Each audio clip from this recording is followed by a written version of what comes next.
Hi folks, this is all the fruit, and here I have two of the bananas known as plantains. Funny that my phone is showing them a lot more orange. I don't really see orange hues on those.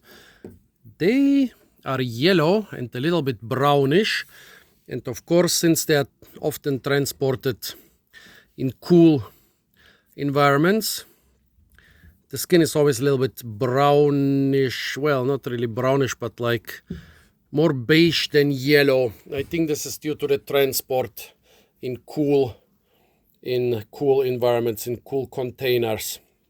Well, I found those two plantains in two different shops here in Germany. In one shop, they were all quite small, and I took the smallest. The other ones were slightly bigger, but still considerably smaller than the normal plantains. In the next shop, they were still a bit smaller, especially shorter than I'm used for plantains, but you can see the size difference. Well, about plantains. We are not very familiar with them in our Western temperate culture because we are used more to the sweet dessert bananas. Basically, very roughly speaking, the dessert, all our plantains are bananas, except for some really crazy things like fei, are actually hybrids between two banana species, Musa acuminata and Musa balbisiana. Dessert bananas are more closely, they have more acuminata genome, and plantains or cooking bananas have more balbisiana genome. In the tropics, plantains are very common because it's easier and more profitable often to grow them than potatoes or other starch crops, and they are used, as potatoes or as another vegetable. There are a lot of different types of plantains. For example, I found on the internet a so-called popocho plantain, which is a small, short, thick plantain. I don't even think it's closely related to the other plantains because there are also a lot of other non-so-plantainish looking bananas which are used as cooking bananas. Then I found, with the question, are there different types of plantains? There are four cultivar groups: French, French horn, false horn, and horn.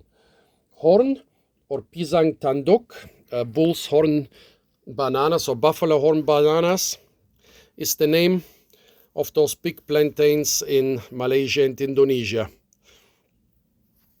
They were brought to Africa from Asia, and from Africa, the European colonizers brought them to South America. For example, the standard cooking banana in Guadeloupe looks very similar to this one, but had a more pale color, but this could be due to the fact that it was transported in under cooling. And very typical, it had this pointy tip where the last part of the banana, of the plantain, didn't really develop. This one also has a similar pointy tip. I don't know, it's a little bit long, if it's normal or not. But this looks more like a small version of the plantains I'm used to from Borneo, where they were called, as I said, pisang tanduk. But from time to time you get small plantains, and they are called like pisang tanduk serratus, 100. Because you might think that those plantains, which are usually even like 10 centimeters longer than this one, and sometimes even bigger, I have videos where I made with really giant plantains. You might think that the banana plant is really big, but no, actually they grow on quite a small plant. The pisang tanduk plant is often 2-3 meters tall, and when it grows next to the 6-7 meters tall pisang kapok, you wonder why the small plantains grow on the big plant and the big plantains on the small plant. But I also found a smaller variety in Southeast Asia. As I said, those grow, I would even say, on a slightly bigger plant. And so I don't know what those are. Are they a mutation of those? Are they a hybrid with something else? Once the bananas lose their or plantains lose their seeds, it's difficult to create new hybrids. Usually you can mostly create hybrids with seedy bananas then. Quite strange. And now I found them here in Germany, both in different supermarkets, both just under the name Plantains. Both coming probably somewhere from South or Central America. Now let's try them. Yes, you can eat plantains without cooking them, but they should be really ripe, really blackish. The funny thing is this is still quite yellow, but very soft. Well, this is still tough. It's probably a little bit too early to eat this. I'm gonna try it anyways. Opening this. The inside is indeed orange. This is not just my phone showing this. While my phone is making the outside of this pretty orange, the inside is really orange. You have the typical rich plantain taste.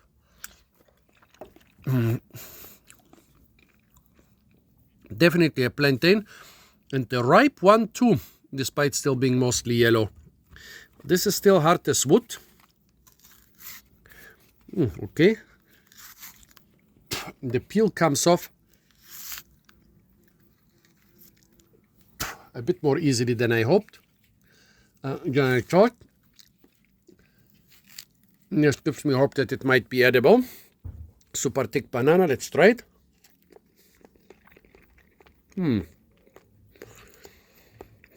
It's ripe enough to be eaten totally. There is already some sweetness.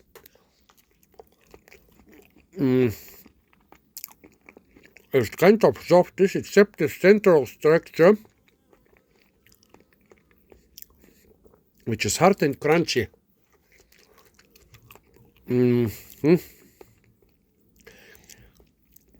The dominant taste is starchiness. It's ripe enough so that the dominant taste is not astringency anymore. There is a bit of astringency. It's mostly starchy, a little bit sweet, and a tiny little bit astringent. And the central part is really dry and hard, but not hard like an unripe fruit, more hard like a dried piece of water-dried piece of plant. So, very different tastes, but I know that this one will taste something like this once it's ripe. With this one, the sweetness is dominating, but there is also considerable sourness. Also, maybe still a tiny bit of tartness. This one is really pleasurable to eat. This one is not bad.